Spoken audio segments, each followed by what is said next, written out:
Intercontinental. Cámara y micrófono saltando las redes. Somos la ventana de la lucha popular. Confirmando que la lucha es constante. Presente Intercontinental. Cámara y micrófono asaltando las redes. Somos la ventana de la lucha popular. Confirmando que la lucha es constante. Danos un me gusta, que participemos, comparte las transmisiones.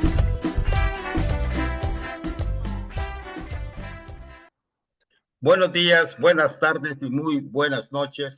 Tengan todos ustedes que nos están sintonizando en la página del Frente Intercontinental, Ventana de la Lucha Popular Salvadoreña. Disculpen. Les pedimos que compartan este enlace con todos sus contactos y también a las páginas a las cuales ustedes tienen acceso para que la información que hoy les traemos llegue a todos los rincones del planeta. Allá donde hay un salvadoreño, una salvadoreña y un internacionalista interesados en lo que pasa en El Salvador. Bienvenidos en este día, miércoles 14 de mayo del 2025. Mi nombre es Carlos Rodríguez y me encuentro acá residiendo en Oslo, Noruega, a donde se dan los premios Nobel de la Paz, pero también mandamos armamentos para la guerra. Así es que todo este voladito es así. Ahí también me acompañan por parte del Frente Intercontinental el compañero Marvin, quien ahora saludará a los oyentes. Adelante, Marvin. Muchas gracias, Carlos. Gracias a nuestro invitado, que en un momento lo va a presentar el compañero Carlos. Yo soy Marvin, nací en un cantón de Chalate que se llama Cantagallo. Actualmente resido en Toronto, Ontario, pues, ¿verdad? Un salvadoreño preocupado realmente, porque las tierritas, el amor ¿verdad? Ahí está presente por toda esa situación que se está dando, pues, ¿verdad? Les pedimos que nos ayuden a compartir y que si van a hacer preguntas a nuestro invitado o comentarios, que sea con el debido respeto y que atañen al tema, pues porque si no, no las vamos a pasar. Saludos. Saludos, muchas gracias. Ya saben, pues comentarios y también información sobre el tema que vamos a desarrollar en este conversatorio, ¿no? Y también les vamos a decir, nosotros acá siempre les pedimos que compartan, porque esto tiene que llegar a todas partes, así como está nuestro terruño en El Salvador, nos preocupa mucho, porque cada vez lo vemos que va peor y peor. Y para eso también nosotros tenemos invitados, para que nos confirmen, vea, o nos desmientan, una de las dos cosas, ¿no? Para los y como hay muchos sectores golpeados en el país, hemos traído a diferentes invitados y en esta ocasión traemos al sacerdote Alcides Herrera, ¿no? Para que desde los puntos de vista de él nos comente, digamos, sobre la situación en El Salvador. Pero antes le vamos a pedir que salude a la audiencia, que al mismo tiempo se presente para que sepan con quién nosotros vamos a conversar hoy día. Así es que los micrófonos, bienvenidos para Alcides. Bueno, muchas gracias por invitarme, Carlos y Marvin, y qué bueno que ustedes estén todavía extrañando su patria, y no solo la extrañan, sino que les interese lo que pasa acá en el país. Hay otros salvadoreños que ven El Salvador como que vamos cada día mejor, ¿no? Pero cuando vienen aquí y no se quedan allá viendo las luces LED del centro histórico, se pueden dar cuenta, ¿verdad?, de que sí, el país ha cambiado, ¿no? Ha cambiado, pero hay más pobreza, la infraestructura rural en mal estado, inseguridad jurídica, ¿verdad? Tremenda. Entonces, qué bueno que ustedes están interesados por lo que pasa en nuestro país y que también escuchen la gente una visión, ¿verdad?, de país. Porque por un lado tenés un gobierno terrateniente, pero por otro lado tenés al Estado desalojando a campesinos. O sea, tenés esas dos realidades, ¿no? Entonces, gracias por invitarme y podamos compartir con ustedes pues nuestra visión de país.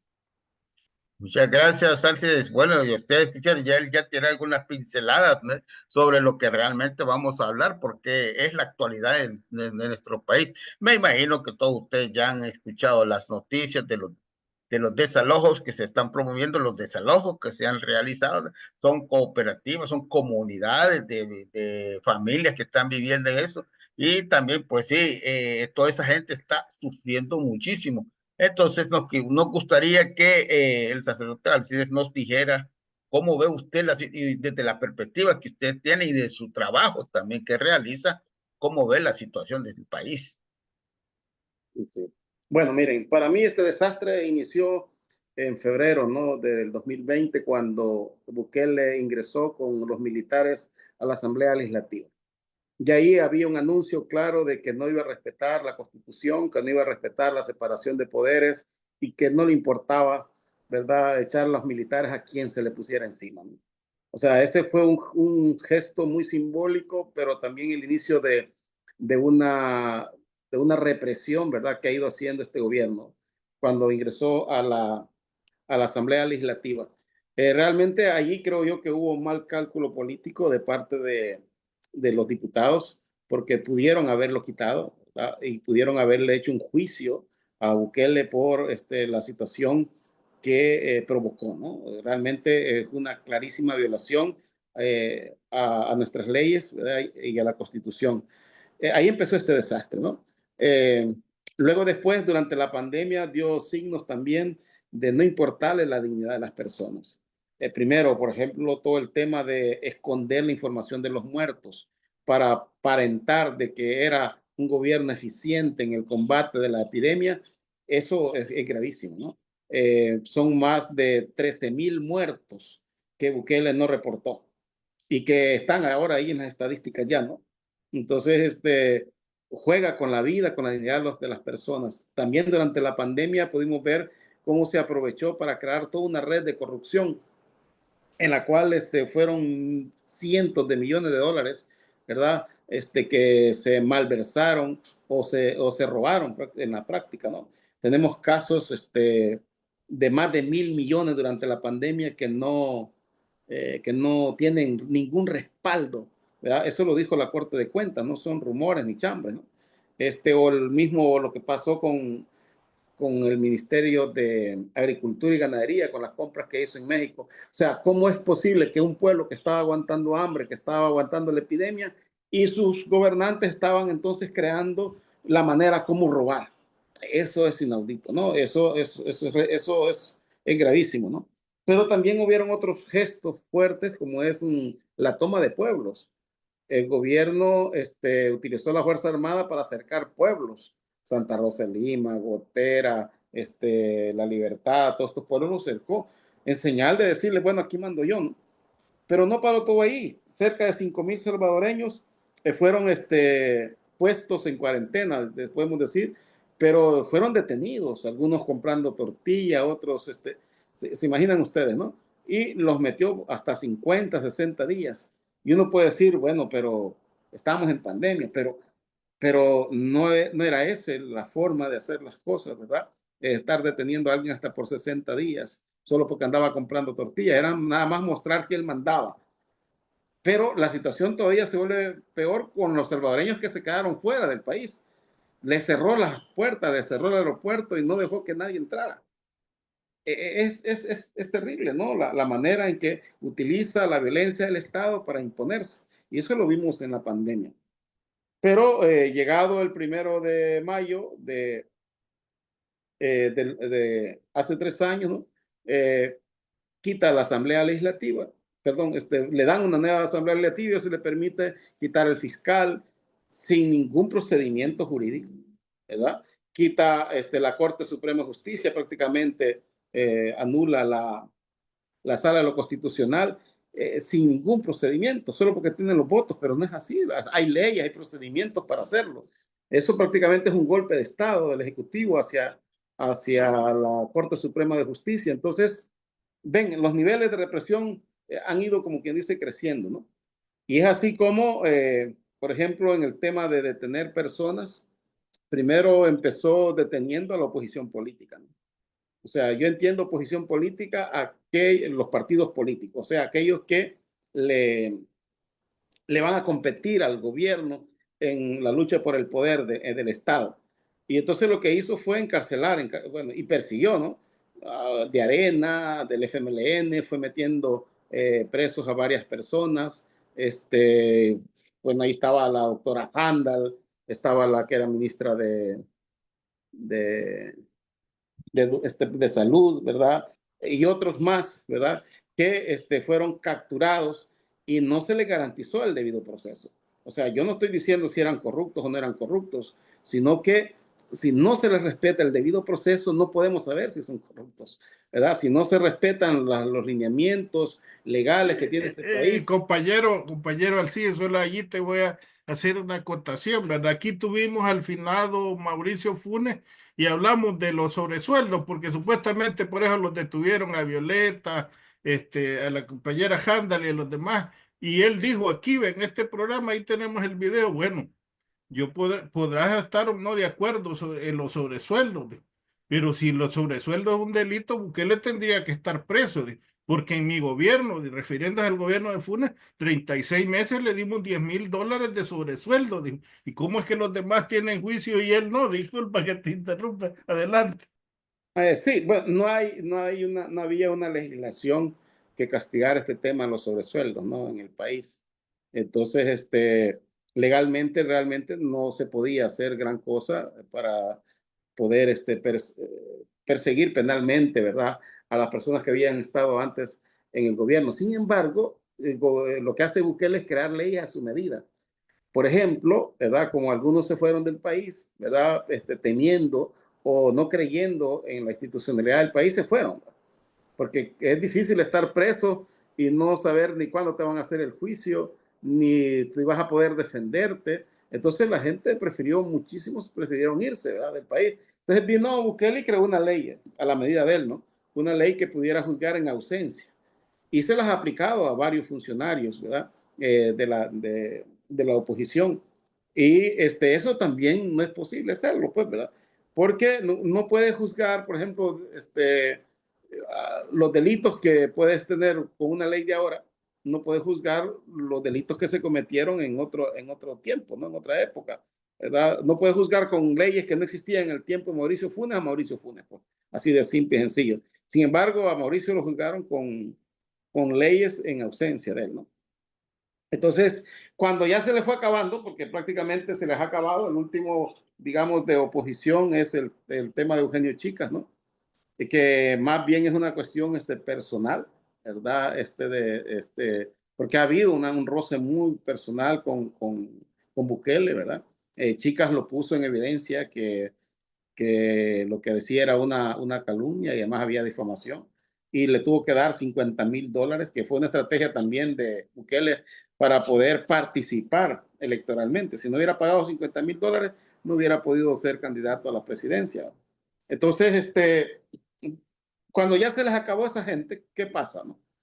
Pues ha seguido persiguiendo a personas, ¿no? Por ejemplo, el año pasado metió a veteranos de guerra, ¿verdad? Metió presos a líderes de Santa Marta y que era una señal, ¿verdad? Concreta en el tema de la minería o en el caso de los veteranos también, ¿no? Es una forma de intimidar a la organización de veteranos que exigen todavía sus derechos en el país. Pero luego ha seguido, ¿no? Hoy sigue con defensores de derechos humanos. O sea, prácticamente la situación de represión no es que va disminuyendo, sino que va incrementándose, ¿no? Y ya podemos ver que tuvieron un problema en Los Chorros, ¿verdad? Y mete presos a transportistas. Ahí tiene detenidos a 16. Bueno, hoy son 15 porque ya murió uno. Murió por cosas simples. Bueno, es que en este país ya te meten presos si llevas 1 gramo de alcohol en la sangre.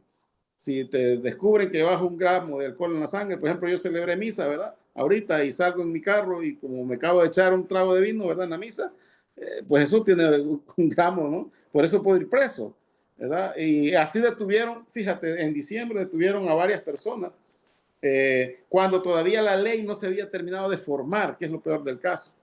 La ley no había terminado su proceso de formación, ni tan siquiera eso respetan, ni sus propias leyes, sino que ellos aplican su capricho, ¿no? Entonces, hace poco, bueno, uno dice, porque un motorista cobre una cora en un bus, ¿cómo puede alguien estar preso, no? Si el gobierno cree que han incumplido alguna normativa, lo que uno esperaría es que vaya a un tribunal y los acuse, y estas personas llegan y se defienden, y si el juez los haya culpable, pues les impone la sanción debida, pero no, todo es cárcel, ¿verdad?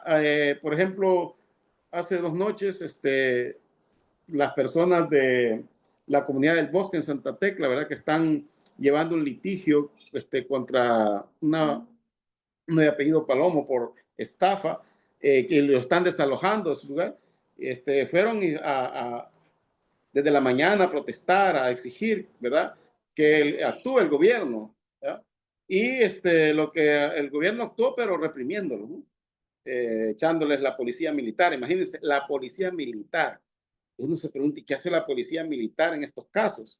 La policía militar no tiene la facultad en temas en tareas de orden, ni de seguridad pública. Están para cuidar al presidente, no para ir a ver a unos manifestantes. Sin embargo, a él no le importa. ¿Verdad? Es más, si la gente se pone a hablar de esto, para él mejor, ¿no? Pareciera que le gusta estar de boca en boca, y eso de la paz social, eso de contribuir a la unidad de los salvadoreños, se lo manda la Constitución de la República, que es una de las funciones que tiene el gobierno, parece no importarle, ¿no? Entonces podemos ver que hay entonces una represión, ¿no? Represión contra los empresarios, represión contra las personas que defienden los derechos humanos, bueno, y represión también contra el periodismo, ¿no? Es increíble la manera en que actúa el gobierno, ¿verdad? Con los medios de prensa de este país. Lo primero que hizo el gobierno fue cerrar el acceso a la información pública. Aquí, por ejemplo, ayer me estaba llamando a alguien que había venido a Estados Unidos, que tiene un serio problema. Resulta que él tenía su casita en un pueblo, y en el cantón donde viven sus papás también tenía su herencia y su casita. Fue a pagar a la alcaldía y resulta que le sale una gran cuenta, ¿no? Que debía como $3,500, porque en el cantón había hecho unos aumentos a su casa, y como en los cantones jamás se ha cobrado impuestos por las construcciones, ¿no? Entonces resulta que hoy sí. Entonces le habían puesto una multa por no declararlo, y además le habían puesto, ¿verdad? Le habían determinado cuánto era lo que tenía que pagar. Entonces asustado él, ¿verdad? Porque le estaban cobrando más impuestos. Y le digo yo, bueno, eso es lo que pasa en este país. Tú tienes que pagar los impuestos, si no el gobierno te cae encima. Y hay a mucha gente hasta en el último rincón le está llegando la correspondencia, para que vaya a Hacienda a pagar por esto, por lo otro y aquello. Sí, los ciudadanos tenemos que pagarle al Estado, pero resulta que el Estado no da información. Tú le preguntas, a ver, ¿cómo va el presupuesto de educación? Cuénteme, por favor, ha comprado tantas computadoras, ¿a quién se las compró? ¿Cuánto le costaron? ¿Cómo se distribuyeron? Tú le preguntas eso al Estado y el gobierno te dice que es información reservada. O sea, los salvadoreños estamos cada vez más apretados con el tema de los impuestos, nos persiguen por el tema de los impuestos, pero el gobierno, ¿verdad? Se ha tomado una formulita que se llama 7 años de reserva, ¿verdad? De todo tipo de información y cualquier pregunta que tú hagas. Por ejemplo, la gente denuncia sobre el tema de escasez de medicamentos en las unidades de salud, y tú vas y le preguntas al ministerio cómo está aquella unidad de salud abastecida y te dicen información en reserva, o sea, todo está reservado. Entonces, o sea, a los ciudadanos se les presiona, a los ciudadanos se les exige, a los ciudadanos se les impone, pero los ciudadanos no podemos al Estado decirle, ríndamos cuenta.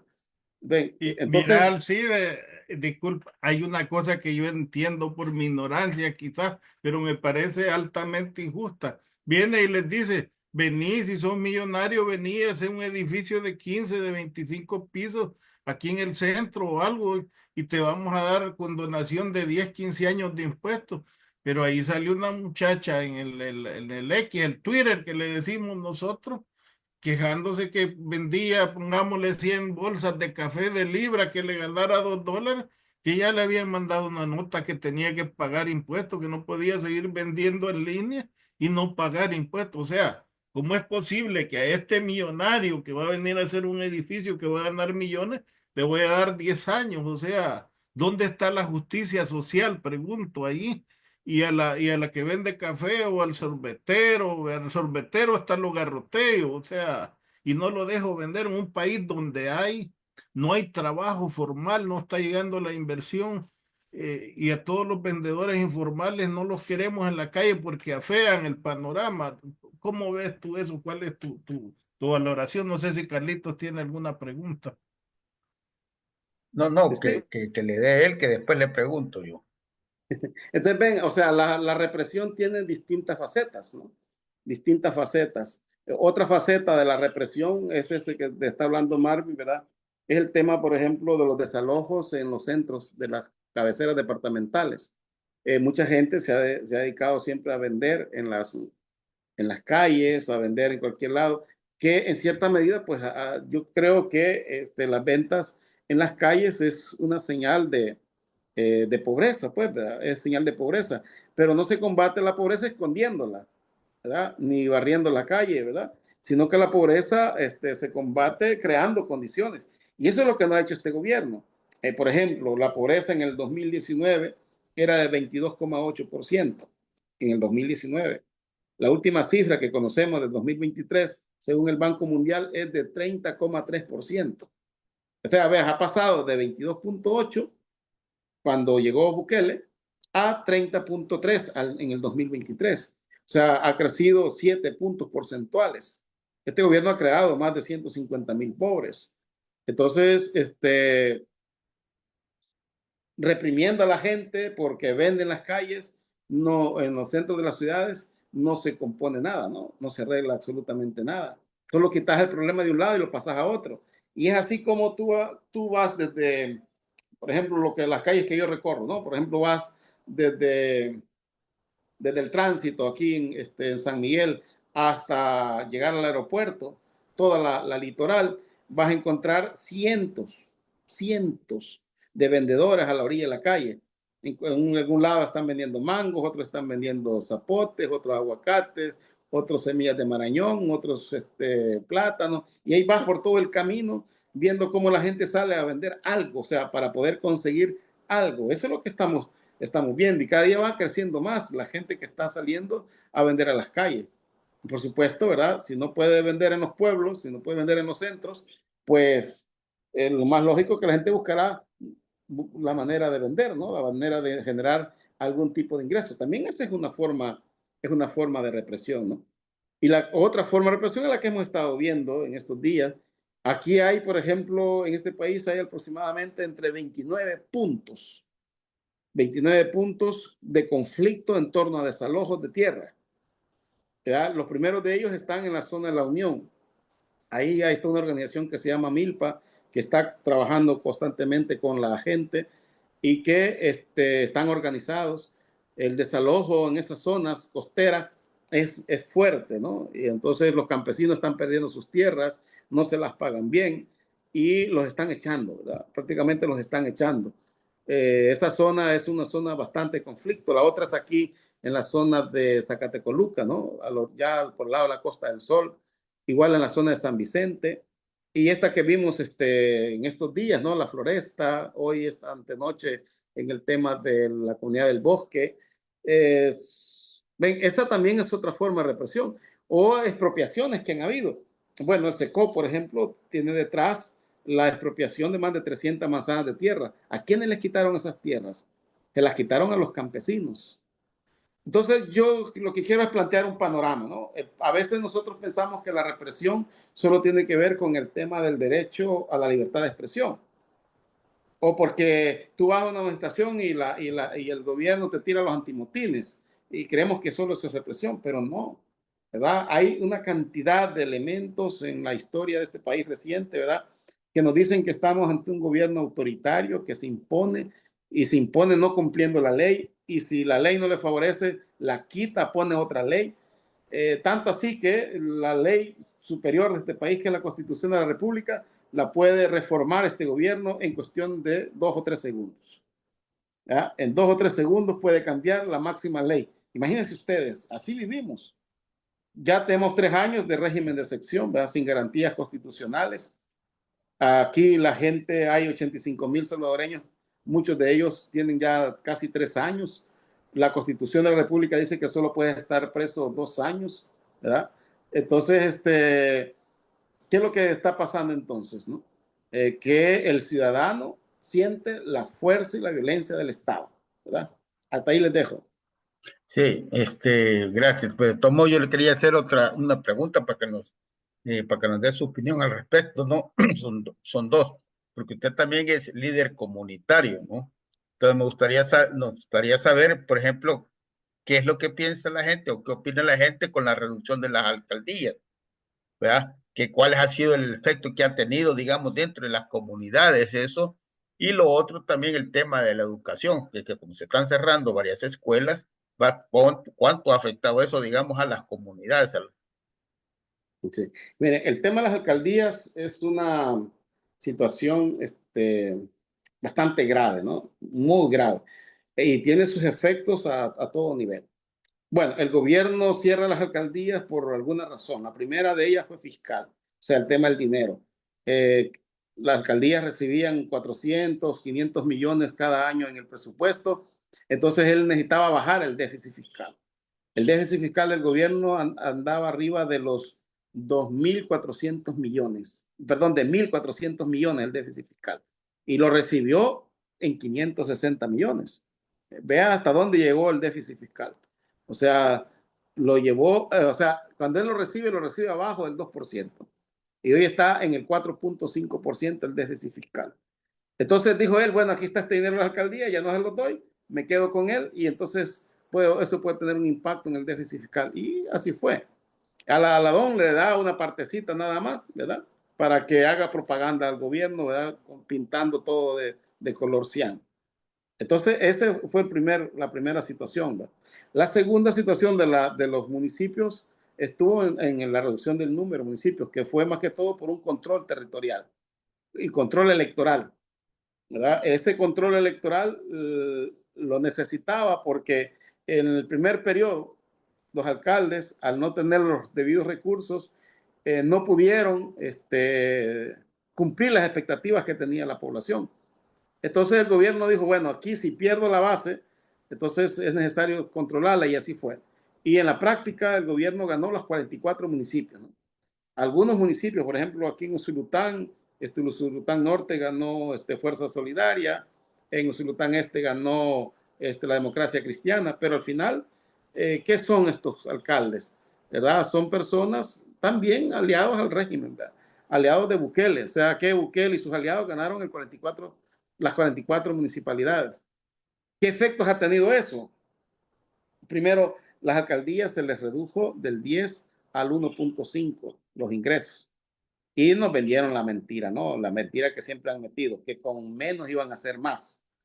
O sea, te imaginas ustedes, si recibían el 10%, hacían menos, si recibían 1.5, iban a hacer más. Y ahora resulta que las alcaldías no tienen ni para cambiar una lámpara en un cantón. No tienen ni para arreglar las calles en las comunidades rurales. Luego los espacios públicos como canchas, casas comunales, tampoco los están atendiendo.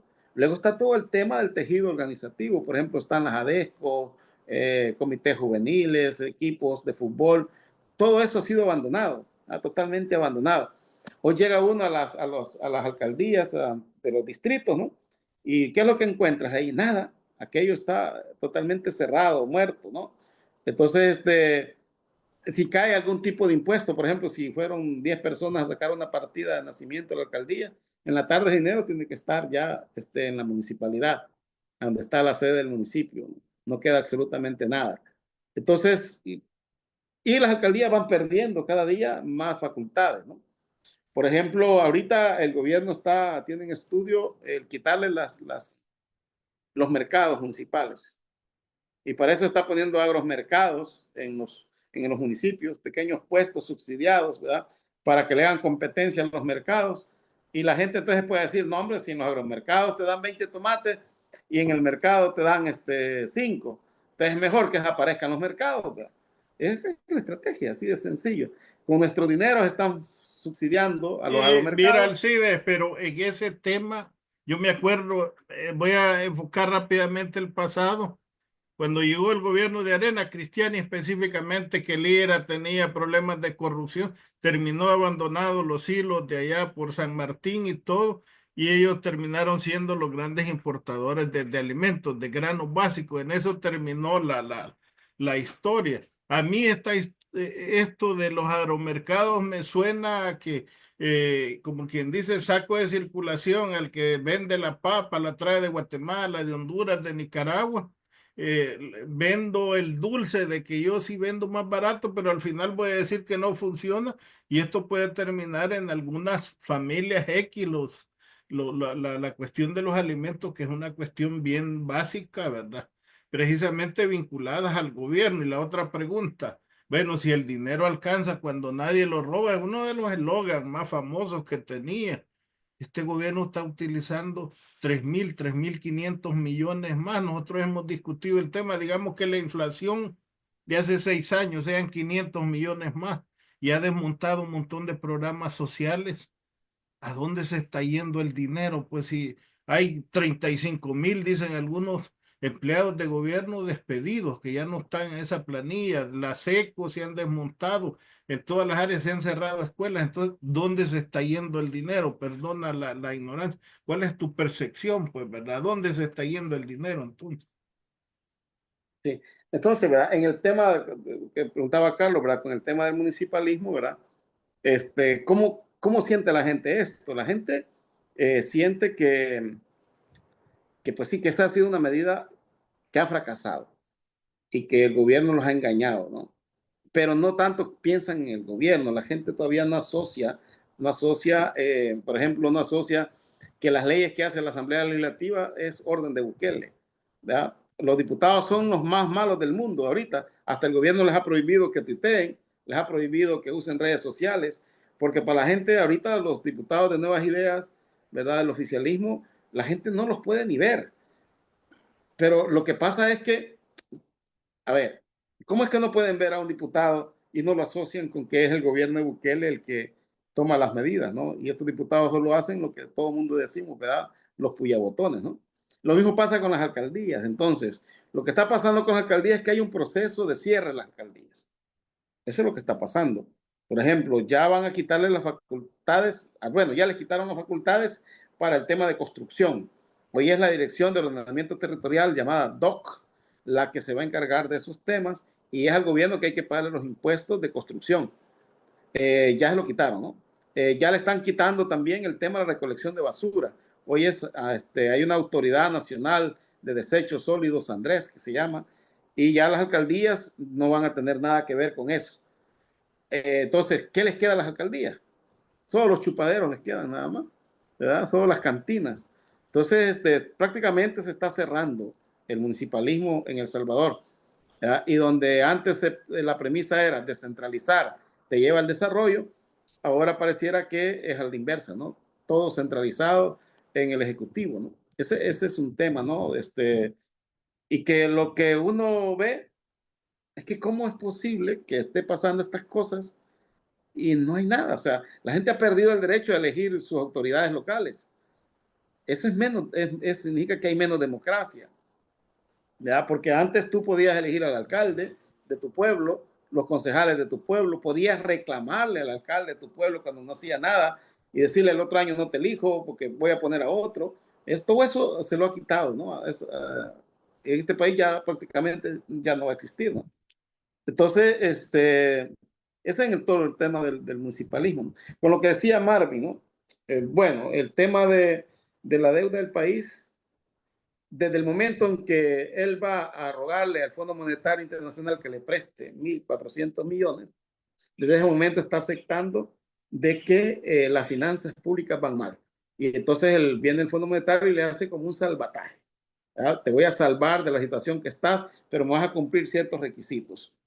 Y hay una cosa que llama la atención, ¿verdad? El Fondo Monetario Internacional le pone algunas condiciones. Una de ellas tiene que ver con el tema de transparencia.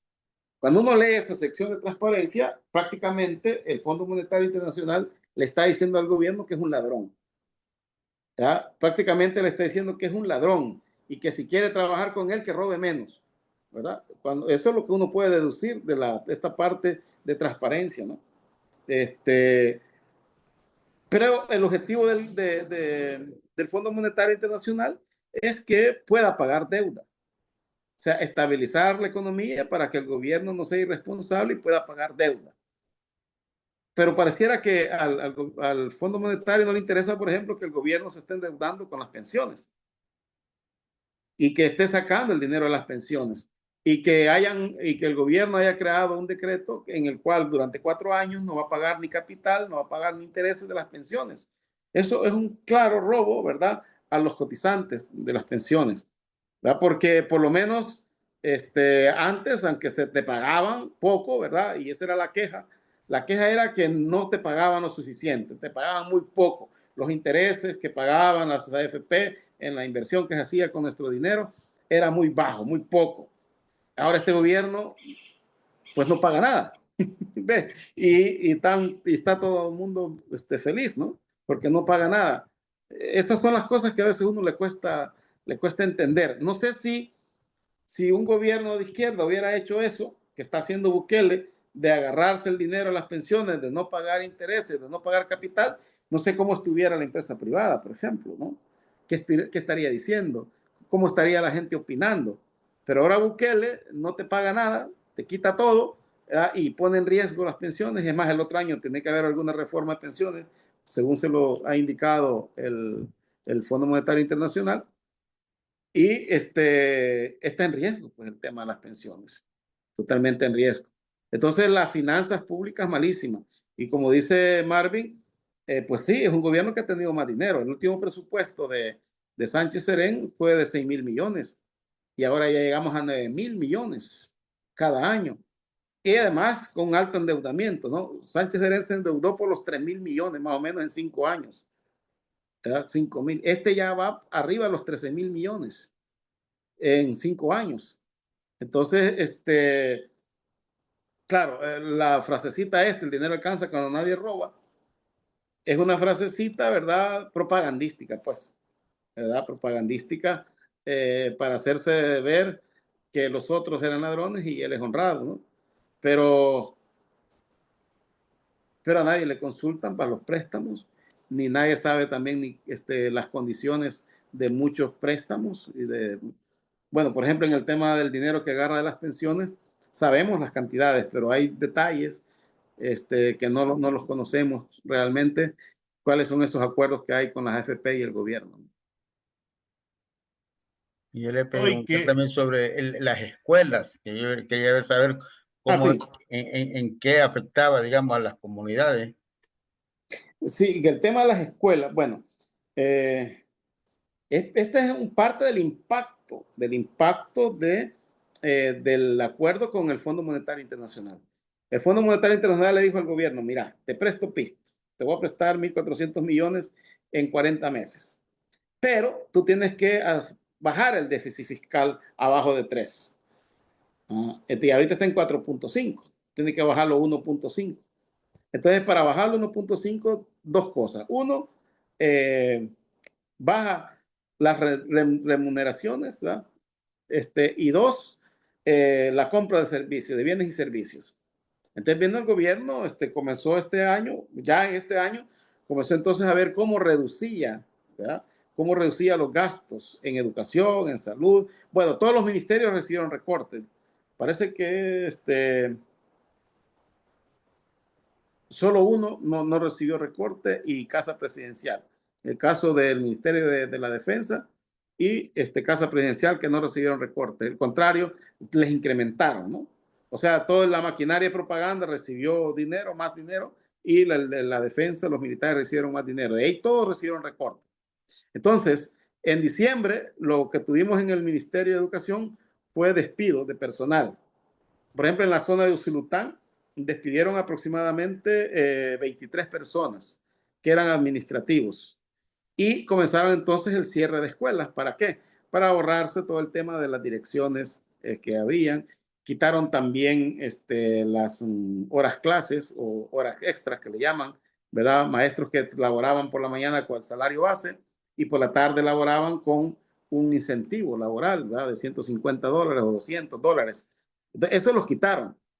Muchísimas escuelas perdieron los turnos de la tarde y solo se quedaron con los turnos de la mañana. Otras escuelas donde habían pocos profesores o habían pocos niños, las unificaron, otras las cerraron totalmente, ¿verdad? Hay un aproximado de 74 centros escolares que cerraron este año. El impacto es fuerte. Imagínate que aquí en la departamental, dicen la gente que trabaja ahí, que solo en enero se ahorraron $100,000. Solo la departamental de Usulután, $100,000. Al año estás hablando de 1.2 millones de dólares al año. Y son 14 departamentales. ¿Ah? Entonces estamos hablando que solo en la jugada que hicieron, digamos, en diciembre y parte de enero con los profesores, se están ahorrando cerca de 20 millones. ¿Ah? Cerca de 20 millones de dólares. Eso trae un impacto fuertísimo. Nosotros desde Iscanal hicimos cobertura durante el mes de enero por el tema de cierre de escuelas y algunas escuelas no las cerraron y las volvieron a abrir. Por ejemplo, hay un caso de una escuela de Jucuarán, de un cantón de Jucuarán, que la cerraron. Dijeron, bueno, miren, aquí no va a haber clases. A la profesora le dijeron, la vamos a trasladar para otra escuela, la trasladan y todo. Y entonces, pero ¿qué resulta? Que en esa zona el gobierno estaba haciendo la construcción de la carretera. Entonces eso le iba a afectar al gobierno, que vieran a los niños caminando por la calle para ir hasta la otra escuela que está aproximadamente a 3 kilómetros de distancia. 3 y 3 son 6 kilómetros que tienen que caminar los niños todos los días en torno a la calle que el tal Bukele ha hecho. Entonces vieron que eso les podía afectar y retornaron otra vez la escuela a su lugar, a pesar de los pocos niños. Pero ya habían colocado y se habían llevado hasta los pupitres. Pero resulta que todas estas escuelas donde llevaron los pupitres, apenas llegan los pupitres y los venden. O sea, ellos venden todos esos pupitres antiguos, los venden. Entonces ya tenían vendido hasta los pupitres. Entonces tuvieron que comprar nuevos pupitres y designaron 2 nuevos profesores para la escuela esta. Ya no trajeron a la antigua maestra que ya estaba ubicada en una escuela más cercana a su lugar de origen. Entonces estamos hablando de una escuela aquí por el lado de Puntamango, ¿no? En Jucuarán, la parte de ahí de Jucuarán. Otra escuela, por ejemplo, aquí en Concepción Batres, en el caserío Los Ojustes, solo habían 20 niños. Ahí los niños tenían que caminar 13 kilómetros. 6.5 de ida y 6.5 de regreso, porque la escuela que le habían asignado cercana se llama Cantón San Felipe. Entonces te imaginas un niño caminando todos los días 13 kilómetros para poder ir a la escuela. Y es que esas escuelitas se hicieron precisamente por esa razón. No porque fueran escuelas que cumplieran la normativa, ¿verdad? De que cada aula debe tener 28 estudiantes, ¿verdad? No se crearon con esa lógica. Se crearon para que estos niños no se quedaran en sus casas y pudieran tener un maestro en su comunidad, que no importara que tuviera 4 en primaria, 4 en primero, 5 en segundo, 3 en tercero, 5 en cuarto, pero que ese profesor pudiera atenderlos y los niños pudieran tener acceso a la educación. Para eso se hicieron esas escuelas. Pero este gobierno, ¿verdad? Ese refrán que dicen ustedes, ¿no? El dinero alcanza con el error. Como no les gusta el pisto, entonces lo que dijo, bueno, hay que cerrar estas escuelas, ¿no? Y entonces el impacto en la gente ha sido fuerte, ¿no? Principalmente en muchos niños, ¿no? Porque cambio de escuela, etcétera. En Mercedes Umaña, por ejemplo, cerraron escuelas también. Alcides, pero vaya, yo hice un ejercicio del 2023. Los datos del Ministerio de Hacienda dicen el 2023 recaudamos 7.144 millones, que no me acuerdo, 7.144. Prestaron más de 1.400, 1.500 millones. En síntesis, en global, son 9.000 millones, pero el presupuesto, aquí está la trampa, también la otra de la que no hemos hablado, asigna un presupuesto de 100 millones por poner un ejercicio, 110 a la universidad, pero le dan 25, 30 menos, ¿verdad? De lo que aprueban. Entonces la pregunta es, el presupuesto, lo presupuestado, lo utilizado el 2023 fue el 57% de todo el presupuesto. Si tenías 9.000 millones y gastaste 5.500, porque solo gastaste el 57%, ¿dónde está el resto del dinero? Porque este dinero, estamos hablando de préstamos que ingresaron, no de préstamos más lo que dice el gobierno, Ministerio de Hacienda, que recibió en impuestos de todos los salvadoreños. Entonces, eso recogieron pues 9.000 y algo de millones y ejecutaron 5.500. ¿Dónde está ese sobrante, ese, por ejemplo, del 2023? Porque no, esa es otra cuestión, que el gobierno asigna tanto para tal ministerio y al final, bueno, tú sabes, a todos los ministerios les queda debiendo tantos, que 10, que 15, que 20, que 50 millones, aparte de la reducción. O sea, la matemática es exacta, pues, ¿verdad? Si yo tengo $100 y me gasté 75, debo de tener 25 que me sobraron. ¿Dónde está ese dinero? Pues es la pregunta. Sí, hoy este día, César Villalón en la página de Iscanal publicó un artículo sobre la ejecución del presupuesto 2025. Ustedes saben que de enero a marzo es un trimestre. Eso quiere decir que es el 25% del tiempo y también debe ser el 25% de la ejecución de un presupuesto. Hay ministerios que apenas alcanzan el 4 o 5% de ejecución en los primeros 3 meses y el que más alto anda por arriba llega casi al 20%, pero ninguno alcanza el 25%. En forma global, el 17% se ha ejecutado el presupuesto, ¿verdad? Del 25% en los primeros 3 meses del año. Entonces, es claro que no solo estos ministerios se les hizo recorte, sino que además no ejecutan. Y luego vienen los cambios que a veces hacen los diputados, ¿verdad? Por ejemplo, el año pasado le quitaron 60 millones de educación, ¿verdad? ¿De dónde le quitaron 60 millones? Se suponía que era del tema de infraestructura, ¿no? Que el gobierno dijo que iba a construir 3 escuelas o 2 escuelas por día, iba a ser 1,000 en el año. Al final, este gobierno en los primeros 6 años solo reparó 232 escuelas, ¿verdad? 232 en 6 años. ¿Ya? Y hay una cantidad de escuelas abandonadas, ¿no?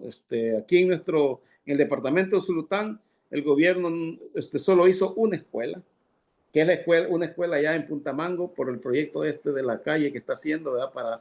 Para hacerla ver que es muy bonita. De ahí, todos los proyectos de escuela que inició en el departamento de Zulután quedaron abandonados, ¿verdad? Quedaron totalmente abandonados. Entonces, sí, ese tema de transparencia, de saber dónde está el dinero, eso lo vamos a saber, Marvin, hasta que quitemos al dictador, ¿no? O sea, hasta que ya volvamos a un estado democrático, ¿no? Porque no hay información, realmente no hay información. Uno puede hacer las cuentas, ¿no? De acuerdo a los presupuestos, de acuerdo a los ingresos, puede deducir cosas de acuerdo a lo que ellos mismos te van diciendo, pero al final no tenés cómo comprobarle, ¿verdad? ¿Qué pasa? Porque uno se pregunta, vaya, por ejemplo, en Ucuapa, hay una escuela que la comenzaron Miguel, que creo que se llama Miguel Ángel Flores. Esa escuela, no es eso, no sé cómo que llama esta otra escuela. La comenzaron a construir hace 3 años. Y ahí está abandonada. Yo pasé por ahí hace unos días, hace unas 2 semanas, y hay un camión, por ejemplo, ahí ya lleno de las llantas apachadas, llenas ya de vegetación, todo aquello, está todo abandonado. Y ahí pasaron 3 empresas por esa escuela y nunca no hicieron el 50%. Ahora, si esa escuela ya estaba presupuestada, no la terminaron en 3 años, y está abandonada, ¿dónde está el dinero? Es una pregunta válida y que cualquier gobierno debería salir a responder. Lo que hace el gobierno es callarse o negar la información, ¿no? Algunos calculan que la corrupción de este gobierno ronda los 3,000 millones de dólares. Eso calculan algunos por deducciones que se hacen, ¿no? Por ejemplo, desde la Corte de Cuentas informó, por ejemplo, que había más de 1,500 millones que entraron a través de FOPROMID, ¿verdad? En el tema de emergencia y que no tienen ningún tipo de respaldo. Sin respaldo. Entonces, ¿dónde está ese dinero? ¿Quién realmente se quedó con él, verdad? Entonces, algunos calculan así, alrededor de unos 3,000 millones, que es una gran cantidad de dinero, ¿verdad? Yo creo que si ese dinero quedara en una sola familia, esa familia ya es una familia oligárquica, ¿no? Aquí la familia oligárquica de los Crieti creo que ronda sus activos por los 5.200 millones de dólares, ¿verdad? Los Crieti. Entonces, ya con esos 3.000 millones, yo creo que ya podemos decir que hay una nueva familia oligárquica en el país, ¿no? Por Dios, ahí se va creciendo el país, como dicen. Bueno, mire, fíjate que hay bastantes saludos por ahí, bastantes intereses, muchos, va. Una pequeña discusión nada más entre uno que ha entrado por ahí, ¿verdad? Diciendo que a lo mejor que si estábamos mejor que la Arena FMLN, etcétera, ¿no? Pero estamos bastantes comentarios al respecto, pero hay una pregunta para ti de tono baba, ¿verdad? Y dice ¿qué sabes sobre los puertos? Y si tienes alguna información sobre los puertos, porque supongo yo que hay unos puertos que los están licitando, ¿no? No, los puertos ya fueron entregados a una empresa, ¿no? Porno, ¿cómo que se llama esa empresa? Ha sido entregado por 50 años, creo yo, ¿verdad? Para que sean administrados, ¿verdad? Ya está totalmente eso, ya no están en manos del Estado. La seguridad y la vigilancia sí están en manos de la Fuerza Armada, por eso se reformó la ley, ¿verdad? La Fuerza Armada, en este caso es el señor Monroy, ¿verdad?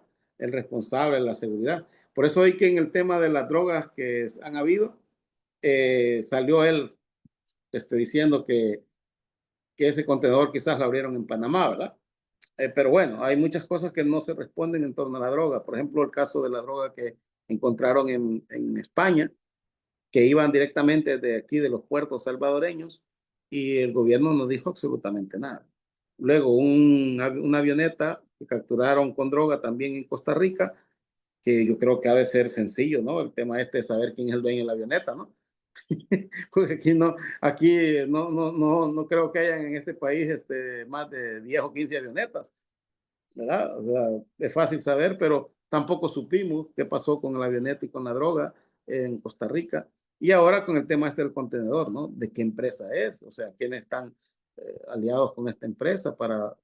Entonces, el tema de los puertos, ¿verdad? Es un termo, ¿cómo se llama? Una situación quizás de geopolítica, ¿no? Porque Estados Unidos necesita también tener control de los puertos y aeropuertos de estos países. Si no de gusto, ¿verdad? Tiene su base militar a la par del aeropuerto Monseñor Oscar Arnulfo Romero, con la excusa de la droga, ¿verdad? O lo mismo está ya en el puerto también de la Unión, en el Cutuco, allí a un costado del puerto Cutuco, ahí están los marines estadounidenses, ¿no? Los puertos son de estrategia militar y de estrategia comercial, ¿verdad? Donde Estados Unidos creo que le pone mucho énfasis, ¿no? Y yo creo que los gobiernos nuestros no tienen nada que ver ya en esto. Es lamentable con eso. Bueno, hemos agotado el tiempo, ¿verdad? Gracias. La horita exacta que le hemos dado, ¿no? Así es que lo único que le voy a pedir, si le quiere darle un mensaje, digamos, a la gente que nos esté escuchando, tanto salvadoreños afuera del país como al interior del país, pues un mensaje que le quiera dar antes de cerrar. Sí. Yo creo que con el tema de la represión y la coyuntura que estamos viviendo, yo escribí ahí una frasecita en mi Facebook. A los salvadoreños les quedan como 3 opciones, ¿no? Salir huyendo, ¿verdad? Irse de este país, ¿verdad? Para Europa, para Estados Unidos, para donde quieran hacer su vida. Esa es una de las opciones.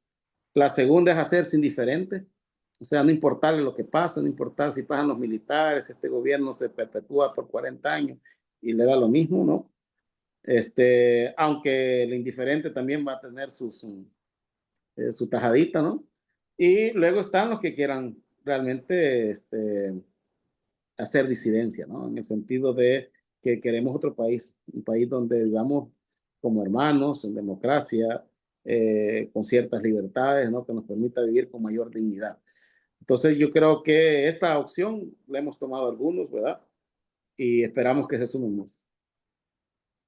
Así es. Muchas gracias por tu tiempo, sacerdote Alcides Herrera.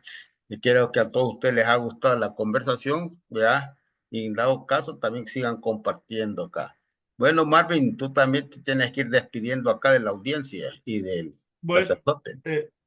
bueno Compañero Alcide, muchas gracias. Nos quedaron varios temas. Esperamos tenerte muy pronto nuevamente porque el tema de la represión, porque ahorita todo el mundo es enemigo, los periodistas, los líderes sociales, los líderes religiosos, cualquiera que lo adverse entra en la categoría casi de enemigos públicos. Con este gobierno, lamentablemente, y no hay respeto al derecho, pero también habemos salvadoreños que vivimos fuera, de que estamos pendientes, que amamos esa patria, y a eso se suman compañeros solidarios, pues, ¿verdad? Que son de otros países que ya están viendo El Salvador. Quiero agradecer Alcides por haber aceptado casi que de un día para otro. Sabemos las múltiples ocupaciones que tiene, ¿verdad? Allí radio y canal y todo, que hace una gran labor. Felicitarte por esa gran labor y felicitar a todo el staff, ¿verdad? Y decirle muchas gracias. Bueno, como ya dije, soy Marvin de Cantagallo, Chalate, un salvadoreño preocupado, pues realmente, como decía Carlitos, miren, protesta masiva y hay que condenar las injusticias para no llegar a niveles que ya vivimos algunos de nosotros, Carlitos, tu servidor y otros, ¿verdad? No llegar a niveles de violencia en una guerra, no es necesario. La protesta masiva puede parar que se siga dando el abuso y no llegar a los niveles de los 80. Pues eso podría decir. Muchas gracias. Bueno, gracias. Un gusto. Gracias, Alcides. Bueno, a la gente sabe que si empezamos tarde es precisamente por el trabajo que realiza, digamos, el sacerdote Alcides Herrera, ¿no? Y nosotros le dimos una espera y gracias a ustedes por haber esperado también el tiempo para escuchar este conversatorio. Les pedimos que sigan pendientes de los próximos conversatorios que como Frente Intercontinental vamos a tener pronto. Les deseamos que sigan teniendo un buen día, unas buenas tardes y unas buenas noches. Nos vamos a despedir con el tema que caracteriza al Frente Intercontinental. Somos el Frente Intercontinental, cámara y micrófono saltando las redes. Somos la ventana de la lucha popular, confirmando que la lucha es constante.